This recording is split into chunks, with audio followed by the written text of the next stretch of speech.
நார்த்தோட பிரச்சனையோ சவுத்தோட பிரச்சனையோ இல்லைங்க, ஒரு இந்தியனோட பிரச்சனைங்க. கண்டிப்பா இதை பத்தி பேசி ஆகணுங்க. என்னடா இதை பத்தி பேசி என்னடா ஆக போகுதுன்னு தானேன்றீங்க. ஒரு இந்தியனும் ஒருத்தனும் கஷ்டப்பட்டு இருக்கான்.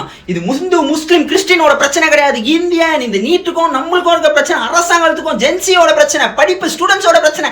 இதுக்காக கண்டிப்பா நம்ம எல்லாருமே குரல் கொடுக்கணும். அரசாங்கம் எதுக்குங்க நடக்குது? மக்களோட கோரிக்கையை பூர்த்தி பண்ணது தாங்க அரசாங்கமே நடத்துது. அப்படிப்பட்ட அரசாங்கம் மக்களுக்காக கோரிக்கையை பூர்த்தி பண்ணாத அரசாங்கம் தேவையா? இதை வச்சு பாலிடிக்ஸ் பண்றீங்களா? கடந்த 30 நாள்ல மட்டுமே 22 பேர் செத்துக்கிறாங்க நீட் எக்ஸாமுக்காக. ஸ்டூடெண்ட்ஸ் மட்டுமே. டேய், நீங்க கொஸ்டின் பேப்பர் லீக் பண்ணீங்க, சரி, அதுக்காக தானே அந்த மினிஸ்டரும் பதவி நீக்குங்களா? நீக்க மாட்டீங்க. எதனால? ஏன்னா அந்த ஆளே தான் லீக் பண்ணிருக்கா போல. இதெல்லாம் மோடி ஐயா தெரிஞ்சுன்னு கேடி மாதிரி கம்முன்னு ஃபாரின் சுற்றுலா போயிருக்கா போல. ஐயா, உங்களுக்குலாம் அறிவு இருக்கா இல்லையான்னு தெரியல. இல்ல சப்பாத்தி தான் தூண்டுறீங்களா, வேற எதனா தூண்டுறீங்களா? ஒண்ணுமே புரியல ஐயா. என்னையா இது? கண்டிப்பா சொல்றேன், கூடிய விரைவில் பாய் பாய் மோடி.